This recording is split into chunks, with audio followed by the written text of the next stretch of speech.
ஐஸ்வர்ய சம்பன்னத்தை கொடுக்கிற தேவன் அல்லப்பா, அவரே நமக்கு ஐஸ்வர்ய சம்பன்னர் ஆயிட்டார். நீங்கள் ஆபிரகாமுடைய ஆசீர்வாதங்களை, அது எந்த அளவு, பூமி தாங்க முடியாத ஆசீர்வாதங்களுக்கு சொந்தக்காரர்கள்.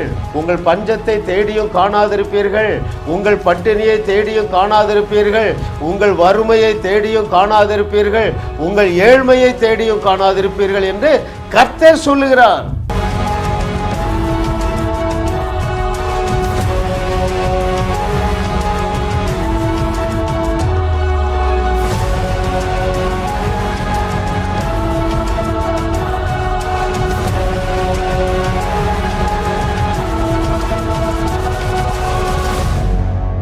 அட்ரஸே இல்லாத அனாதையை அரசியாக்கி அழகு பார்த்த அதே உன்னுடைய தகப்பனாகிய தேவன்.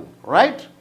ஒழுங்கினத்திற்கு பெயர் போன ஆட்டு இடையனை அரசனாக்கி அழகு பார்த்த அதே தேவனே உன்னுடைய தகப்பனாக இருக்கிறார்.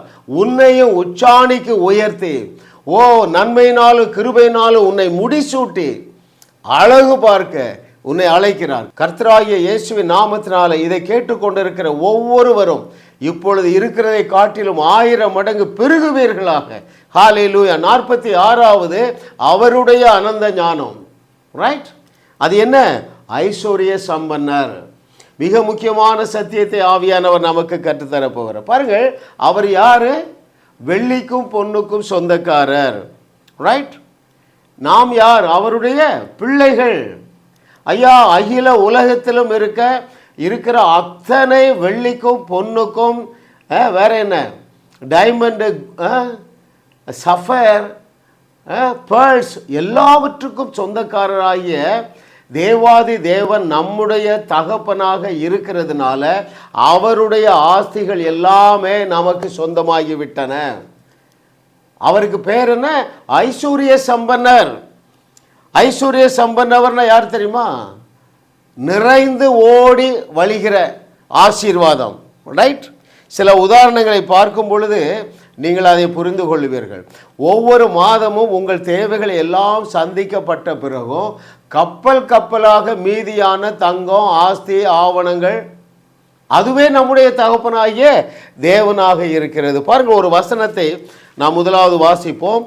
ரோமர் 10வது அதிகாரம் 12வது வசனத்திலே, யூதன் என்றும் கிரேக்கன் என்றும் வித்தியாசமே இல்லை, தமிழர்கள் என்றும் ஆங்கிலேயர்கள் என்றும் வித்தியாசமே இல்லை, எல்லாருக்கும் கர்த்தரானவர் தம்மை தொழுது கொள்ளுகிற யாவருக்கும் ஐஸ்வர்ய சம்பன்னராய் இருக்கிறார். நீ நல்லா புரிந்து கொள்ளணும். அவர் ஐஸ்வர்யத்தை கொடுக்கிற தேவன் அல்ல, ஐஸ்வர்ய சம்பன்னத்தை கொடுக்கிற தேவன் அல்லப்பா. அவரே நமக்கு ஐஸ்வர்ய சம்பன்னர் ஆயிட்டார். எப்படி இயேசுவே நமக்கு ஞானமாகிவிட்டாரோ, எப்படி இயேசுவே நமக்கு தேவ பலனாகிவிட்டாரோ, அதே போல அவர் நமக்கு ஐஸ்வர்ய சம்பன்னராக மாறிவிட்டார். ரைட்? அவர் ஆபிரகாம், ஈசாக்கு, யாக்கோபுக்கு மாத்திரமல்ல, எத்தனாகிய யாக்கோபுக்கு மாத்திரமல்ல, அவர் வெறுத்த ஏசாவுக்கு மாத்திரமல்ல, கென்னத் கோப்லாண்ட் அவர்களுக்கு மாத்திரமல்ல. அருமையான தேவர்களே, அவர் பட்சபாதம் இல்லாத தேவன். ஆமாம், எங்கள் வீட்டில் நாங்கள் 8 பேர் பாருங்க. எங்கள் அம்மா அப்பா பெரிய கோடீஸ்வரங்க. 8 பேரையும் சமமாகத்தான் நேசித்தார்கள். 8 பேர் மீதும் சமமாகத்தான் அன்பு செலுத்தினார்கள். அந்த வசனம் நான் உங்களுக்கு வாசிக்கிறேன் பாருங்கள். நம்ம தேவன் எப்படிப்பட்டவர் என்று ரோமர் 2:11 நான் உங்களுக்கு வாசிக்கிறேன். தேவனிடத்தில் பட்சபாதம் இல்லை. ரோமன்ஸ் 2:11, அவரிடத்தில், தேவனிடத்தில் பட்சபாதம் இல்லைங்க. No partiality with our Lord. He is our daddy. ஒருவரை அதிகமாக நேசித்து நம்மை குறைவாக நேசிக்கிற தேவன் அல்ல. அருமையான தேவர்களே, அப்போ இவர்கள் மாத்திரம் எப்படி சிறப்பாக வாழ்ந்தார்கள், எப்படி பூமி தாங்க முடியாத ஆசீர்வாதத்தினால் அவர்கள் அலங்கரிக்கப்பட காரணம் என்னவென்றால் அவர்கள் சத்தியத்தை சரியாக அறிந்தார்கள். நீங்கள் எந்த பொய்யை நம்புகிறீங்க? இன்றைய கிறிஸ்தவம் எந்த பொய்யை நம்புகிறதுனா, ஏழையா இருப்பது தான் தேவனுக்கு பிடிக்கும் என்கிற பொய்யை பிசாசின் ஏஜென்ட்டுகள் சக்சஸ்ஃபுல்லாக உங்களை நம்ப வச்சுட்டாங்க. அவருக்கு அது பெரிய வேதனை. அவர் என்ன சொல்றாரு? எனக்கு உன்கிட்ட என்னப்பா இருக்கு? நித்தமும் இடைவிடாமல் என் நாமம் உன்னுடைய வாழ்க்கையினாலே தூசிக்கப்படுகிறது. என்னாலும் பட்டினி கிடக்கிறா, கடன்காரங்க உன்னை ஓட ஓட விரட்டுறாங்க, இதனால என் நாமம் தூசிக்கப்படுகிறது என்று சொல்லுகிறார். கலாத்தியரில் வாசிக்கிற பாருங்க, ஆபிரகாமுடைய ஆசீர்வாதம் நமக்கு சொந்தமாயிட்டுங்க. நீங்கள் ஆபிரகாமுடைய ஆசீர்வாதங்களை, அது எந்த அளவு? பூமி தாங்க முடியாத ஆசீர்வாதங்களுக்கு சொந்தக்காரர்கள். எந்தெல்லாம் பொய்யை நம்பிட்டோம்? ஏழையா இருப்பதான் தேவனுக்கு பிடிக்கும், அப்புறம் பரலோகத்தில் தான் செழிப்பு. ஆனால் இயேசு என்ன சொன்னார்? தேவனுடைய சித்தம் என்ன? பரலோகத்திலே அவருடைய சித்தம் நிறைவேற்றப்படுகிறது போல பூமியிலும் நிறைவேற்றப்படுவதாக. பரலோகத்தில் பஞ்சம் இருந்தால் உங்கள் வாழ்க்கையில் பஞ்சம் இருக்கலாம், பரலோகத்தில் வியாதி இருந்தால் உங்கள் சரீரத்தில் வியாதி இருக்கலாம். ஹல்லேலூயா. காத்திருக்காதீர்கள் அருமையானவர்களே. நீங்கள் என்னைக்கு மறுபடி பிறந்தீர்களோ, from the day one you are fully eligible to receive and enjoy Abrahamic blessings. ஆபிரகாமுடைய ஆசீர்வாதங்களை நீங்கள் அனுபவிக்க என்னவாயிட்டீங்க? You are fully qualified. It is for you. Kenneth Copeland பாருங்களேன், நம்ம தலைமுறையில் இருக்காருங்க. சொந்தமாக 6 ஏரோப்ளைன் வச்சிருக்காரு. ஒரு 1/2 டஜன் ஏரோப்ளைன் என்ன செஞ்சிட்டாராம்? ஊழியத்தில் வதிச்சிருக்கிறாரு, மற்றவருடைய ஊழியத்தில். அப்போது கென்னத் கோப்லாண்ட் ஆராதிக்கிற தேவனைத்தானே நாம் ஆராதிக்கிறோம். அவர் பட்சபாதம் இல்லாதவர் அல்லவா? இன்னும் உங்கள்கிட்ட சில கேள்வி கேட்குறேன். பிசாசுக்கு இடம் கொடுத்தது போதுங்க. அவர் என்ன சொல்கிறாரு? நீங்கள் மார்வாடி கடைக்கு போகும் பொழுது என் நாமம் தூஷிக்கப்படுகிறது, சாப்பாட்டுக்கு வழி இல்லாமல் பட்டினி கிடக்கும்போது என் நாமம் தூஷிக்கப்படுகிறது. ஒரு ஃபங்க்ஷனுக்கு போகிறீங்க, எல்லாம் நல்ல பட்டு சேரிலாம் கட்டிட்டு வராங்க, உங்களால் ஒரு நல்ல ஆடை அணிய முடியவில்லை என்றால் அங்கே அவருடைய நாமம் தூஷிக்கப்படுகிறதா இல்லையா? நான் அடிக்கடி கேட்கிற அந்த Bill Winston, Bill Johnson, Kenneth Copeland, இவர்களெல்லாம் மிகப்பெரிய கோடீஸ்வரர்களாக நம்முடைய தலைமுறையில் வாழ்ந்து கொண்டு இருக்கிறார்கள். காரணம் என்னன்னா, தேவன் நமக்கு ஐஸ்வர்ய சம்பன்னராக இருக்கிறார் என்கிற வெளிச்சம் அவங்களுக்கு வந்துட்டு. அவ்வளோதான். நான் பரதேசியாக தான் இருக்கணும், நான் பூச்சி புழுவாக தான் இருக்கணும் என்ற மனநிலையிலே உங்களில் அநேகர் இருக்கிறதுனால இன்னும் நடுத்தருவில் நிற்கிறீர்கள், இன்னும் முட்டு சந்தையில் நிற்கிறீர்கள், இன்னும் உங்கள் கப்பல் தரையில் தட்டிட்டு நிற்குது. அது அவருடைய திட்டம் அல்ல, அது அவருடைய சித்தம் அல்ல. அவருடைய சித்தத்தை நான் பாடட்டுமா?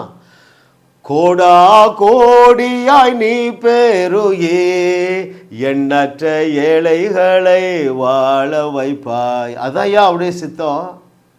You are chosen to be the channels of blessing. ஆசீர்வாத நதிகளாக தேவன் உங்களை திறந்து நிரப்பி வைத்திருக்கிறார். ஆனால் உங்களுக்கு தெரியல. ஆகையினால உங்கள் நதி காஞ்சு போய் இருக்கு, நீங்களே வாழலை.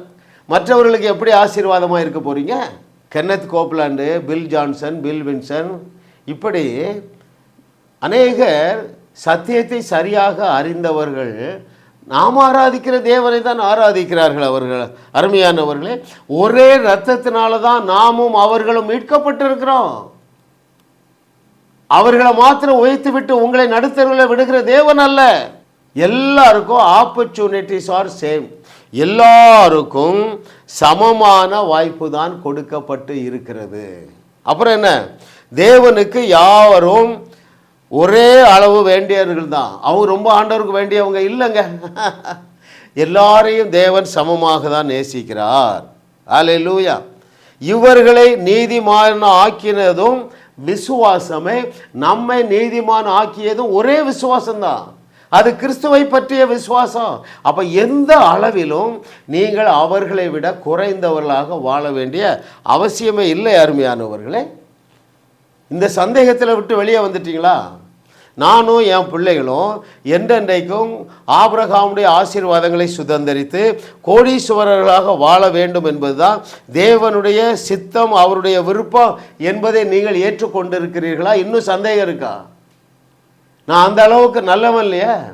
அந்த அளவுக்கு நான் ஜெபம் பண்ணுறது இல்லையா? இதெல்லாம் வேலை செய்யாதுங்க. இதெல்லாம் வேலை செய்யாது. எது வேலை செய்யும் தெரியுமா? சில சத்தியங்களை நீங்கள் பாருங்கள். நீங்கள் இன்னும் தேவன் உங்கள் மேலே என்ன சித்தம் வைத்திருக்கிறார் என்பதை உங்கள் மைண்டை அக்செப்ட் பண்ணலை. மனம் புதிதாகவில்லை. ஆண்டோடைய சித்தத்தை நான் வாசிக்கட்டுமா? 2 கொரிந்தியர் 9:8 எல்லாவற்றிலும் எப்பொழுதும் நாம் சம்பூர்ணமாக இருக்க வேண்டுமா?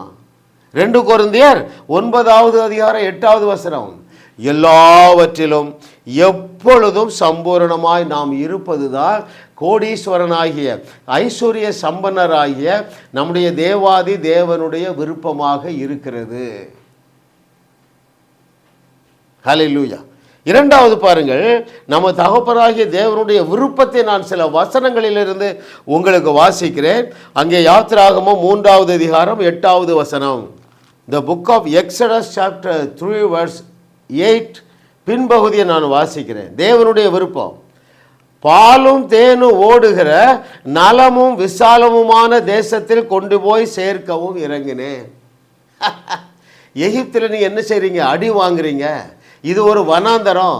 நான் உங்களை எங்கே கொண்டு இறக்குவதற்கு, எங்கே கொண்டு சேர்ப்பதற்காக பரலோகத்தை விட்டுவிட்டு இறங்கி வந்தேன் என்றால், பாலும் தேனும் ஓடுகிற நலமும் விசாலமுமான தேசத்தில் கொண்டு போய் சேர்க்கும்படியாக. ரைட்? காட்ஸ் மைண்டு புரியுதாங்க உங்களுக்கு?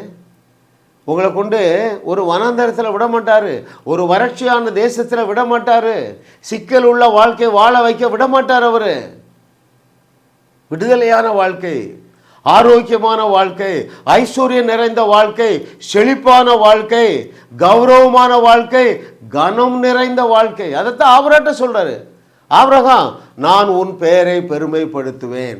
அதில் தான் அவனை கோடீஸ்வரன் ஆக்கினார். எதில்? எப்போ இவனை கோடீஸ்வரன் ஆக்கினாதான் பூமி தாங்க முடியாத அளவுக்கு ஆபிரகாமை ஆஸ்திகளினாலும் ஐஸ்வர்யத்தினாலும் நிரப்பினால்தான் அவன் பெயர் பெருமைப்படும். ஆபிரகாமுடைய ஆசீர்வாதங்களுக்கு சொந்தக்காரர்களாக நீங்கள் இந்த செய்தியை கேட்கிறீர்கள். இந்த செய்தியின் முடிவிலே நான் ஒரு பவர் ரிலீஸ் பண்ணுவேன். உங்கள் பஞ்சத்தை தேடியும் காணாதிருப்பீர்கள், உங்கள் பட்டினியை தேடியும் காணாதிருப்பீர்கள், உங்கள் வறுமையை தேடியும் காணாதிருப்பீர்கள், உங்கள் ஏழ்மையை தேடியும் காணாதிருப்பீர்கள் என்று கர்த்தர் சொல்லுகிறார். ஹல்லேலூயா. முதலாவது பார்த்தோம், எல்லாவற்றிலும் எப்பொழுதும் சம்பூரணமாக இருக்கணும்.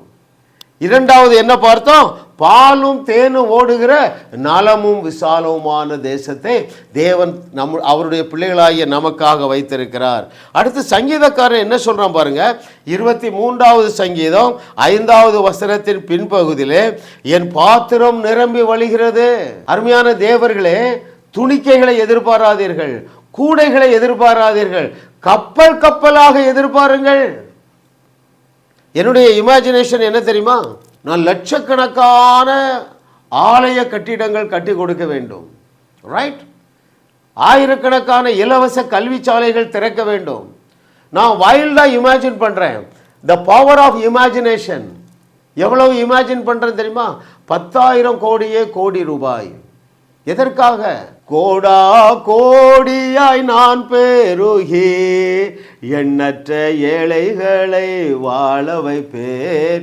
இயேசு செய்த கிரியைகளை நானும் செய்வேன், அதைவிட பெரிய கிரியை நாளும் செய்வேன். அனுதினமும் இயேசு கிறிஸ்து செய்ததை விட அநேக பெரிய பயங்கரமான அற்புதங்களை செய்யும்படியாக தேவன் என்னையும் தெரிந்தெடுத்திருக்கிறார். என்னை தெரிந்து கொண்ட தேவன், அவர் பட்சபாதம் இல்லாத தேவன், உன்னையும் தெரிந்தெடுத்திருக்கிறார். அருமையான மகனே மகளே, அவர் பட்சபாதம் இல்லாத தேவன். எப்பா, நீ தொழுது கொள்ளுகிற தேவனைத்தானே நான் தொழுது கொள்ளுகிறேன். நீ இயேசு கிறிஸ்துவுடைய இரத்தத்தினாலே கழுவப்பட்டிருக்கிறாய், நானும் இயேசு கிறிஸ்துவுடைய இரத்தத்தினாலே கழுவப்பட்டிருக்கிறேன். அவர் பட்சபாதம் இல்லாதவர். He has no partiality. உலகத்தை உலுக்குவாங்க. அப்படி என்றால் என்ன பொருள்? உலகத்தை வாழ வைப்போம். Hallelujah. Oh, thank you Lord for your loving kindness.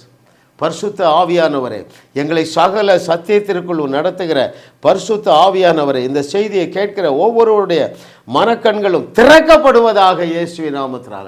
ஆபிரகாமுடைய பூமி தாங்க முடியாத ஆசீர்வாதத்தை நமக்கு வாக்கு பண்ணி இருக்கிறாங்க. நம்ம அதை சுதந்தரித்தே தீர வேண்டும். ஹல்லேலூயா. எப்பொழுதும் சந்தோஷம், எப்பொழுதும் சம்பூர்ணம், பாலும் தேனும் ஓடுகிற தேசம், பாத்திரம் நிரம்பி வழிகிற அனுபவம். சாலமோன் தேவனுடைய சித்தத்தை சொல்லுகிறான் பாருங்கள். அங்கே நீதிமொழிகள் 3வது அதிகாரம் 10வது வசனம். The book of Proverbs chapter 3 verse 10 I shall read for you. அப்பொழுது உன் களஞ்சியங்கள் பூரணமாய் நிரம்பும், உன் ஆலைகளில் திராட்சரசம் புரண்டோடும். இதெல்லாம் தேவனுடைய இருதயங்க, heart beat of the Lord. என் பிள்ளைங்க எப்படியாவது நான் கோடீஸ்வரன் ஆக்க மாட்டேனா? உனக்கு பின்னால் பல்லாயிரக்கணக்கான கோடிகளை கையிலே வைத்து கொண்டு பின்னால் வந்துட்டே இருக்காருப்பா. கேட்கிறதற்கு காதுள்ளவர்கள் கேட்க கடவர்கள். அந்த ஞானிக்கு வெளிப்பாடு பாருங்கங்க, ஞானி அல்லவா? அப்போ அவன் சொன்னதை நம்ம கவனிக்கணும் இல்லையா? உன் ஆலைகளில் திராட்சை ரசம் புரண்டு ஓடும். நல்ல மழை, கனமழை பெய்தா ஆறுல வெள்ளம் புரண்டு புரண்டு ஓடும் பாருங்க. உங்கள் தகப்பனாகிய தேவனுடைய விருப்பம் என்ன? உங்கள் ஆலைகளில் திராட்சரசம் வெள்ளத்தை போல புரண்டு ஓட வேண்டும், காட்டாற்று வெள்ளத்தை போல. அப்படின்றால் என்ன பொருள்? உங்கள் வீட்டில் எங்கே பார்த்தாலும் என்ன கிடக்கும்? தங்கம், பொண்ணு, முத்து, 500 ரூபா நோட்டு அங்கங்கே கிடக்குதா? அருமையான தேவர்களே, ஆப்பிள் கேட்ஜெட்ஸ், ஆப்பிள் ஃபோனு அரடஜன், ஆப்பிள் என்னது லேப்டாப் அங்கங்கே கிடக்கணுங்க. ஐயா, அதுதான்யா புரண்டோடுகிற அனுபவம். am I right or not? it is possible. ஏனென்றால் ஆபிரகாம் எந்த தேவனை தொழுது கொண்டானோ அதே தேவனை தான் நாம் தொழுது கொள்கிறோம். இல்லாமையை பேசுவதை நிறுத்துங்க. Very important truth. சலிப்போடு பேசுவதற்கு இன்றைக்கு முற்றுப்புள்ளி வைப்பீர்களா? அது என்ன சலிப்பு? என் கணவர் எங்கே சம்பாதிக்கிறாரு, நான் இந்த கடவுளை தான் கும்பிடுறேன், எங்கள் சர்ச்சுக்கு வர்றவங்களாம் நல்ல ட்ரெஸ் போடுறாங்க, நான் பரிதாபமாக இருக்கிறேன். இந்த பேச்சுகளை மாற்ற நீங்கள் ஆயத்தமாக இருக்கிறீர்களா அருமையான தேவர்களே? அதனால தான் இந்த பவர் ஆஃப் இமேஜினேஷனை காமிச்சேன். உனக்கு இன்னைக்கு சைக்கிள் வாங்க கூட பணம் இல்லையா? நீ என்ன செய்யணும்? நல்ல ஒரு BMW காரு ஃபோட்டோ எடுத்து உங்கள் வீட்டில் ஒட்டு. ஏற்கனவே ஒரு செய்தி வைத்திருக்கிறோம். பணத்தை வைத்து நீங்கள் எதையுமே வாங்கக்கூடாது, விசுவாசத்தை வைத்து தான் நீங்கள் வாங்க வேண்டும். விசுவாசத்தினால் வராத யாவும் பாவம். அருமையான தேவர்களே, ஹல்லேலூயா. யாருக்குப்பா எல்லாம் கிடைக்கும்? விசுவாசிக்கிறவர்களுக்கு எல்லாம் கிடைக்கும். அப்படி என்ன கிடைச்சது? யாக்கோபு எத்தன்ங்க, அவனுக்கு வெரி நேம் இஸ் எத்தன். அவனுக்கு ஒரு விசுவாசம் பாருங்க.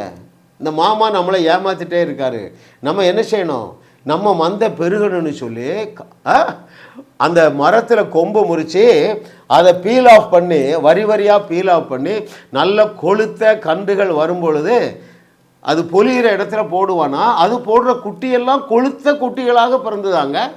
ஐயா, எத்தனாகிய யாக்கோபுக்கு இவ்வளவு ஞானம் எங்கேருந்து வந்ததுங்க? அடுத்த ஆள் பாருங்க, நம்முடைய முற்பிதா ஈசாக்கு. அவர் என்ன செய்வாராம்? பஞ்ச காலத்தில் தான் விதைப்பாராம். நடப்பது என்ன? 100 மடங்கு, 100 மூட்டை நெல் விளையிற இடத்துல 10,000 மூட்டை நெல்லுங்க. ரைட்? எல்லாரும் விதைச்சா 100 மூட்டை தான் விளையும். நம்முடைய ஈசாக்கு, முதல் முற்பிதாவாகிய ஈசாக்கு விசுவாசத்தோடு விதைக்கிறான், 10,000 மூட்டை நெல் இருக்கிறாங்க. அப்போ அந்த அற்புதத்தை செய்த தேவன் எனக்கு ஒரு 10,000 கோடி ரூபாய் தரமாட்டாரா? நான் ஒரு சொந்த சேட்டலைட் விட வேண்டாமா? சொந்த ஏர்போர்ட் நான் வைக்க வேண்டாமா? ஏன்? கோடா கோடியாய் நான் பெருகே, எண்ணற்ற ஏழைகளை வாழ வைப்பேர். கோடா கோடியாய் நீ பெருகி. இதை கேட்டுக்கொண்டிருக்கிற தெய்வ மகனே, தெய்வ மகளே, கோடா கோடியாய் நீ பெருகி, எண்ணற்ற ஏழைகளை வாழ வைப்பாய். ஹல்லேலூயா. ஐயா, அதுதாயா தேவனுடைய திட்டமாக இருக்கிறது. கர்த்தரை தெய்வமாக கொண்ட நாம் பாக்கியவான்கள் பாருங்கள். அப்போது நீங்கள் என்னெல்லாம் பேசக்கூடாது தெரியுமா? ஏன்னா உங்களுக்கு எதெல்லாம் இல்லையோ அதை பேசக்கூடாது. உங்கள் வாழ்வில் தேவ விருப்பத்தை, தேவ சித்தத்தை பேசுங்க, காட்ஸ் பிளானை பேசுங்க. உபாகமம் 5:29 நீயும் உன் பிள்ளைகளும் என்னாலும் நல்லா இருக்கணுப்பா. ஐயா சொல்லுகிறவர் தேவாதி தேவன் ஐஸ்வர்ய சம்பன்னர் சொல்லுகிறார்.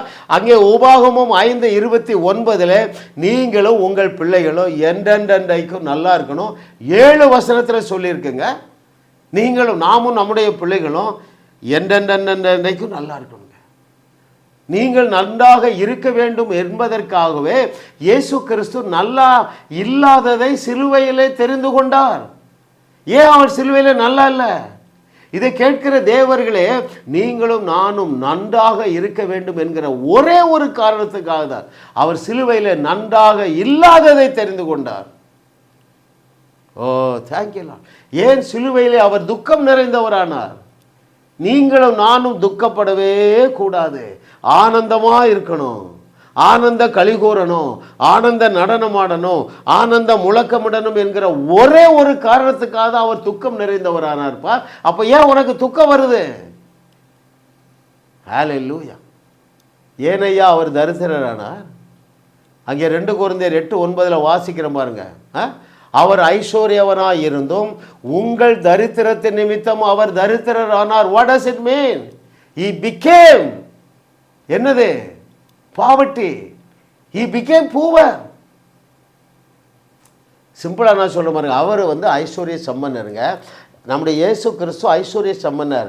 அவர் மேல இருந்த எல்லா ஐஸ்வர்யத்தை எடுத்து என் மேல வைத்ததுனால பூமி தாங்க முடியாத ஐஸ்வர்யத்தினால் நான் நிரப்பப்பட்டு இருக்கிறேன். ஹல்லேலூயா. உங்க மேல என் மேல இருந்த தரித்திரத்தை தூக்கி அவர் வைத்ததினாலே அவர் தரித்திரரானார். இதற்காக நாம் யாவரும் எப்பொழுதும் எல்லாவற்றிலும் சம்பூரணமான வாழ்க்கை வாழ வேண்டும் என்பதற்காக. அதுதான் நம்முடைய தகப்பனாகிய தேவனுடைய விருப்பமாக இருக்கிறது. அருமையானவர்களே, வேதத்தில் சொல்லி இருக்கிற சம்பூரணத்தை நீங்க நினைங்க. நானும் என் பிள்ளைகளை என்னாலும் நல்லா இருப்போம். அப்புறம் என்னது? என் பாத்திரம் நிரம்பி வழிகிறது. அப்புறம் என்ன? இடமில்லாமல் போக மட்டும் தேவன் என்னை ஆசீர்வதித்திருக்கிறார். வேற என்ன? நான் அநேக ஜாதிகளுக்கு கடன் கொடுப்பேன். இதெல்லாம் நீங்கள் சிந்திங்க, இதையே பேசுங்க, சுவரில் எழுதி ஒட்டுங்க. உங்களுடைய வருமானத்தில் சூப்பர் நேச்சுரல் இன்க்ரீஸை பார்ப்பீர்கள். ஏன்? நீங்கள் எதை விசுவாசிப்பீர்களோ அதை பேசுவீர்கள், எதை பேசுவீர்களோ பெற்றுக்கொள்ளுகிறீர்கள். சொன்னபடியே ஆகும் என்றே சொன்னாரையா. மகனே மகளே, அருமையான தேவர்களே, நீ சொன்னபடியே ஆகும் என்றே சொன்னாரையா. அவர் வார்த்தைக்கு கீழ்ப்படிந்து சொல்லு மகனே, அவர் வார்த்தைக்கு கீழ்ப்படிந்து சொல்லு மகளே. எதை சொல்லு? மனுஷன் சொல்றதை சொல்லாத, வசனம் சொல்றதை சொல்லுப்பா. தேவனாகிய கர்த்தர் என்ன சொன்னாரு? நீ கடன் வாங்க மாட்டா, அநேக ஜாதிகளுக்கு கடன் கொடுப்பா. ஹல்லேலூயா. ஐயா, பரலோகம் உங்களை நம்பி இருக்குதுப்பா. நீங்க தான் ஆசீர்வாத நதிகள். உன்னிடத்திலிருந்து ஜீவ தண்ணீர் உள்ள நதிகள் ஓடுங்க. அப்படி என்றால் என்ன பொருள்? ஜீவ தண்ணீர்ல ஒன்று ஐஸ்வர்யம், ஜீவ தண்ணீர்ல ஒன்று சுகம். ரைட்? அது ஒன்று. அதுல சமாதானம் இருக்கு, சந்தோஷம் இருக்கு, ஐஸ்வர்யம் இருக்கு. அதான் லிவிங் வாட்டர். அது என்னிடத்திலிருந்து போயிட்டே இருக்குங்க. எதற்காக? எண்ணற்ற ஏழைகளை வாழ வைக்கும்படியாக. பாருங்கள், வேதத்தில் மிக முக்கியமான சொல்லப்பட்டிருக்கிற சிலவற்றில் ஒன்று என்ன தெரியுமா? தர்ம காரியம். தர்மம் தர்மம் தர்மனி பல வசனங்கள் இருக்கு. அதனால தான் தேவன் இந்த பாடல்களை நமக்கு கொடுத்தார். கோடா கோடியாய் நான் பெருகி எண்ணற்ற ஏழைகளை வாழ வைப்பேன். ஹல்லேலூயா. அதுதான் தேவனுடைய திட்டமாக இருக்கிறது. அப்போ நான் பெருகுவேன், அநேக ஏழைகளை வாழ வைப்பேன். ரைட்? அநேக ஜாதிகளுக்கு கடன் கொடுப்பேன், நானோ கடன் வாங்குவதில்லை. இப்படிப்பட்ட மேலான தேவனுடைய வசனங்களை நீங்கள் தியானித்து கொண்டே இருப்பீர்கள் என்றால் தேவனாகிய கர்த்தர் உங்களுக்கு ஐஸ்வர்ய சம்பன்னராக இருக்கிறாரே, அது நீங்கள் கையில் அனுபவிக்கிற நாட்கள் துவங்கிவிடும். இருக்கு. இப்போ எங்க இருக்கு? நம்முடைய ஆவி மனிதனிலே இருக்கிறது.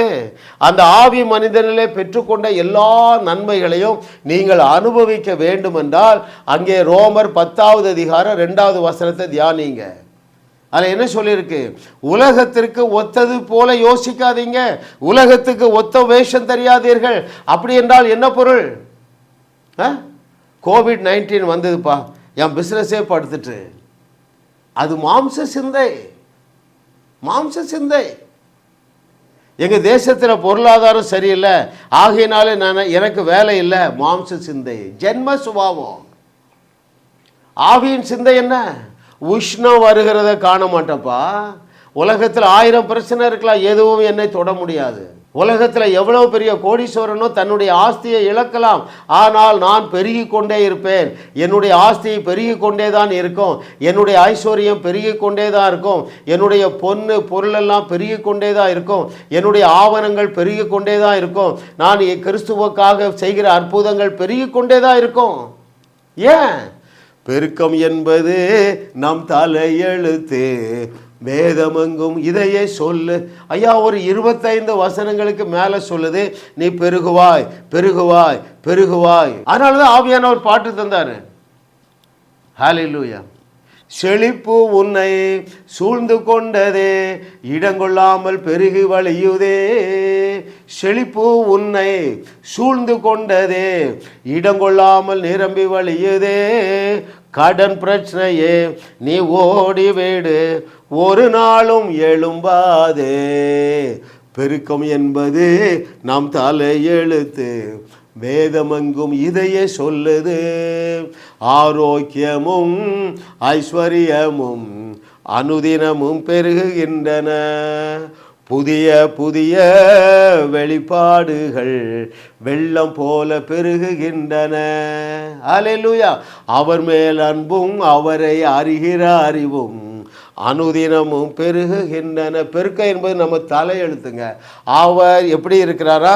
தம்மை தொழுது கொள்ளுகிற யாவருக்கும் ஐஸ்வர்ய சம்பன்னராக இருக்கிறதுனால உங்கள் பாத்திரம் நிரம்பி வழிந்து கொண்டே தான் இருக்கும். கப்பல் கப்பலாக மீதியானவைகளை எடுப்பீர்கள். ஹல்லேலூயா. இதுதான் தேவனுடைய சித்தமாக இருக்கிறது. இதற்கு விரோதமாக எழும்புகிறது யாவுமே மாம்ச சிந்தைங்க. நெருக்கத்தினூடே தான் போக வேண்டும். கான்டெக்ஸ்ட் உங்களுக்கு தெரியல. உங்களுக்கு உபத்திரவங்கள் உண்டு, கான்டெக்ஸ்ட் உங்களுக்கு தெரியல. முள் உண்டு. அருமையான தேவர்களே, இவைகள் எல்லாம் இந்த முள் நெருக்கம் எதனால், ஒரு உதாரணம் சொல்லி நான் முடிக்கிறேன் பாருங்க. அநேகர் இன்றைக்கு வேற மார்க்கத்திலிருந்து கிறிஸ்துவை தழுவுகிறார்கள். அந்த வீட்டில் நெருக்கம் கொடுக்காங்க, முள்ளா இருக்காங்க. அதுதாங்க நெருக்கமான பாதை, அதுதான் முள்ளு, அதான் உபத்திரவங்க. சுவிசேஷ விரோதிகள் தருகிற தொல்லை தான் உபத்திரவமே தவிர பரலோகம் உங்களுக்கு நெருக்கம் தருகிறதே இல்லை. பரலோகம் வார்த்தையை தான் தந்திருக்குங்க. வார்த்தையை வார்த்தையாக எடுத்துக்கொள்ளுவீர்கள் என்றால், அப்படி என்றால் என்ன பொருள்? நான் நீதிமானாக்கப்பட்டிருக்கிறேன், நான் பரிபூர்ணமாக்கப்பட்டிருக்கிறேன், நான் பரிசுத்தமாக்கப்பட்டிருக்கிறேன், நான் தேவனாக இருக்கிறேன், என்னால் செய்யக்கூடாத காரியம் ஒன்றுமே இராது.